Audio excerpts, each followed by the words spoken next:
Hai, apa kabar semua? Senang banget bisa ngobrol lagi bareng kalian di sini. Hari ini, yuk kita bahas sesuatu yang kita semua butuhkan, tapi jarang dibicarakan.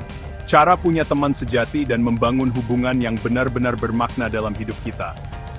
Sebagai terapis, saya sering melihat banyak orang hebat yang susah banget punya hubungan yang dalam, bukan karena mereka membosankan atau canggung, tapi karena pola pikir mereka sendiri yang sering jadi penghalang utama. Pola pikirmu itu seperti lensa yang kamu pakai untuk melihat setiap interaksi sosial. Cara kamu memandang dirimu sendiri dan orang lain bisa mengubah segalanya. Kalau kamu selalu mikir bakal ditolak atau merasa nggak cukup baik, kamu bakal menahan diri, dan orang lain bisa merasakannya, bahkan tanpa kamu sadari. Ini jadi kayak ramalan yang jadi kenyataan, bikin pertemanan terasa mustahil, dan membuatmu semakin menarik diri. Tapi, ini dia kenyataannya. Punya teman itu keterampilan yang bisa kamu pelajari dan latih, sama seperti belajar naik sepeda atau memasak. Semuanya dimulai dengan menantang pikiran di kepalamu yang bilang kamu nggak layak atau pasti bakal ditolak. Coba tanyakan ke diri sendiri, apa benar semua pikiran negatif itu? Sebaliknya, fokuslah pada hal-hal baik yang bisa terjadi. Bayangkan kemungkinan positif, bukan hanya kegagalan. Ini bukan tentang pura-pura percaya diri, tapi tentang membiarkan dirimu yang asli terlihat, tanpa rasa takut yang membebani, dan menerima bahwa kamu memang layak untuk diterima. Penghalang terbesar untuk terhubung seringkali adalah yang kita bangun di pikiran kita sendiri, bukan dari luar. Begitu kamu menantang keyakinan itu, semuanya berubah. Kamu mulai melihat peluang, bukan ancaman. Situasi sosial jadi peluang, bukan ujian yang menakutkan. Kamu bisa menikmati prosesnya, bukan hanya hasil akhirnya. Kamu jadi lebih terbuka, ingin tahu, dan hadir. Dan itu adalah dasar dari setiap pertemanan yang hebat. Semua dimulai dari pikiranmu sendiri. Yuk, kita bahas gimana caranya bikin perubahan ini, dan mulai membangun koneksi yang lebih dalam dengan orang-orang di sekitar kita. Nah, sekarang, yuk kita bahas pola pikir maju, sebuah cara berpikir yang bisa mengubah cara kita membangun hubungan. Ini artinya, fokus pada potensi pertemanan baru, bukan kekecewaan masa lalu. Setiap pertemuan adalah peluang untuk sesuatu yang berbeda.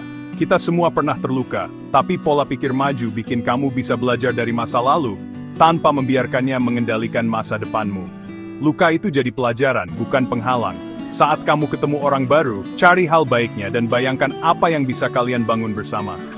Setiap orang membawa cerita dan potensi unik. Anggap setiap hubungan baru itu seperti menanam benih, beberapa akan tumbuh, beberapa tidak, dan itu nggak apa-apa. Yang penting, kamu tetap menanam dan memberi kesempatan. Ditolak, ubah cara pandangmu jadi pengalihan, bukan vonis atas harga dirimu. Penolakan bukan akhir dari segalanya, tapi awal untuk peluang lain. Mungkin memang nggak cocok, dan itu baik-baik saja. Setiap orang punya jalan dan ritmenya sendiri dalam berteman. Tujuannya adalah terus bergerak maju, terbuka pada kemungkinan baru. Jangan takut untuk mencoba lagi, karena setiap langkah membawa pengalaman baru. Jangan terpaku pada apa yang tidak berhasil. Investasikan energimu pada apa yang bisa berhasil. Fokus pada masa depan, bukan masa lalu. Pertemanan yang langgeng dibangun di atas harapan dan optimisme, bukan ketakutan. Teruslah melihat ke depan, karena harapan selalu ada. Hubungan terbaik masih ada di luar sana, menunggu untuk ditemukan. Jangan ragu untuk membuka diri. Yuk kita bahas gimana caranya bikin momen-momen itu terjadi, dan membangun pertemanan yang lebih bermakna ke depannya. Punya teman itu bukan tentang memaksakan atau menunggu keajaiban, tapi tentang spontanitas yang strategis. Siapkan beberapa topik obrolan, tapi jangan terlalu dipikirkan. Terbukalah pada momen-momen yang datang, kirim pesan ke teman lama kalau kamu teringat mereka, atau puji seseorang dengan tulus. Jangan terlalu menekan, ajak seseorang ngopi, jangan makan malam formal. Gerakan kecil yang tulus ini membuka pintu. Tunjukkan penghargaan dengan pesan singkat, bukan pidato panjang.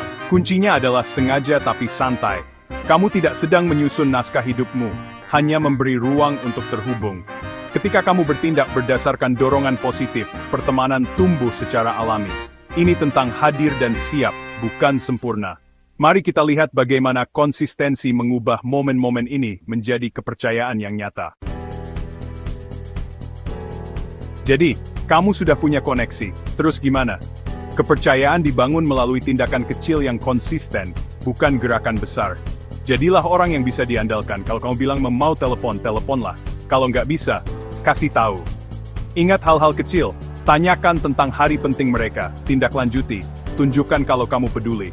Saat kalian bersama, berikan perhatian penuh, singkirkan ponselmu, dengarkan dengan aktif. Konsistensi emosional sama pentingnya dengan keandalan praktis. Kamu tidak harus sempurna, hanya bisa diandalkan secara keseluruhan. Kalau kamu melakukan kesalahan, akui dan minta maaf. Tindakan kecil ini membangun dasar keamanan dan kenyamanan. Seiring waktu, inilah yang mengubah kenalan menjadi teman sejati. Konsistensi adalah mata uang kepercayaan. Hadir, meskipun dalam hal kecil. Begitulah cara pertemanan semakin dalam. Selanjutnya, mari kita bahas tentang batasan. Batasan itu bukan tembok, itu adalah pagar yang melindungi pertemananmu. Tanpa batasan, hubungan bisa jadi melelahkan dan penuh kebencian. Tetapkan batasan untuk waktu, energimu, dan kehidupan digitalmu. Komunikasikan dengan jelas, akhir pekan paling pas buatku. Atau bisa cek dulu, aku lagi sanggup dengerin keluh kesahmu nggak? Nggak apa-apa kalau nggak langsung balas pesan, tetapkan ekspektasi itu. Gunakan pernyataan saya, bukan menyalahkan. Saya merasa kewalahan kalau dapat telepon saat kerja. Tawarkan alternatif untuk menunjukkan kalau kamu masih peduli. Batasan menciptakan rasa hormat dan keberlanjutan yang saling menguntungkan. Mungkin terasa canggung awalnya, tapi itu membuat pertemanan lebih kuat. Sekarang, mari kita rayakan apa yang membuat setiap teman unik. Kita sering mencari teman yang mirip dengan kita, tapi perbedaanlah yang membuat pertemanan jadi kaya. Kepribadian yang saling melengkapi, seperti ekstrovert dan introvert, mengeluarkan yang terbaik dari satu sama lain. Dekati perbedaan dengan rasa ingin tahu, bukan menghakimi. Ajukan pertanyaan, dengarkan, dan belajar dari sudut pandang masing-masing. Akui dan hargai apa yang temanmu bawa ke dalam hubungan. Katakan, aku kagum betapa bersemangatnya kamu. Atau, kamu membantuku melihat sisi baiknya. Pertemananmu lebih kuat karena campuran unik kalian. Rayakan perbedaan-perbedaan itu. Itu adalah aset terbesarmu. Sekarang mari kita bahas tentang menjaga pertemanan tetap seimbang. Timbal balik adalah kuncinya. Pertemanan butuh keseimbangan, dukungan harus mengalir dua arah. Dukungan emosional berarti merayakan kemenangan dan memvalidasi kesulitan. Terkadang cukup mendengarkan saja sudah cukup. Dukungan praktis adalah tentang hadir, membantu, berbagi sumber daya, atau tindakan kebaikan kecil. Perhatikan alirannya, apakah kamu selalu memberi, atau selalu menerima. Jika terasa berat sebelah, bicarakan dengan jujur. Katakan, aku juga butuh dukungan. Pertemanan sejati adalah kemitraan, bukan papan skor. Kedua belah pihak harus merasa dihargai dan didukung. Itulah yang membuat pertemanan sehat dan memberi energi. Selanjutnya, mari kita tangani konflik dengan kedewasaan. Konflik itu normal, bahkan dalam pertemanan terbaik. Yang penting adalah bagaimana kamu menanganinya. Atasi masalah secara langsung dan pribadi, jangan biarkan kebencian menumpuk. Fokus pada perilaku, bukan karakter. Ketika kamu terlambat, aku merasa sakit hati. Dengarkan untuk memahami, bukan untuk menang. Akui perasaan mereka meskipun kamu tidak setuju.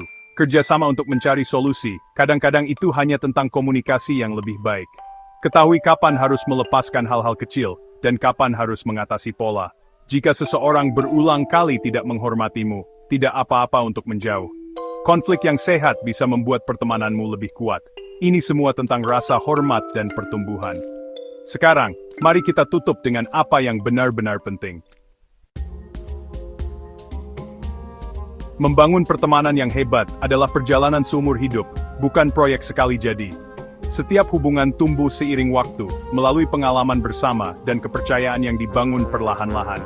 Butuh kesabaran, keberanian, dan niat. Kadang, kita harus berani membuka diri dan menerima kekurangan satu sama lain. Mari kita ulangi, mulai dengan pola pikir maju. Ciptakan momen-momen otentik, bangun kepercayaan dengan konsistensi, dan jangan takut untuk menunjukkan siapa dirimu sebenarnya. Tetapkan batasan yang penuh kasih, rayakan perbedaan, jaga keseimbangan, dan hargai waktu satu sama lain. Tangani konflik dengan anggun, karena setiap tantangan bisa memperkuat hubungan jika dihadapi bersama. Ini adalah alat praktis yang bisa kamu gunakan sekarang. Mulailah dengan langkah kecil yang nyata. Jadilah pembelajar dalam pertemanan. Coba hal-hal baru, meskipun terasa canggung. Setiap pengalaman baru memperkaya hubunganmu. Setiap langkah kecil adalah investasi dalam kebahagiaanmu dan kebahagiaan orang-orang di sekitarmu. Pilih satu hal untuk dicoba hari ini. Mungkin kirim pesan spontan, ajak teman bertemu, atau praktikkan batasan yang sehat.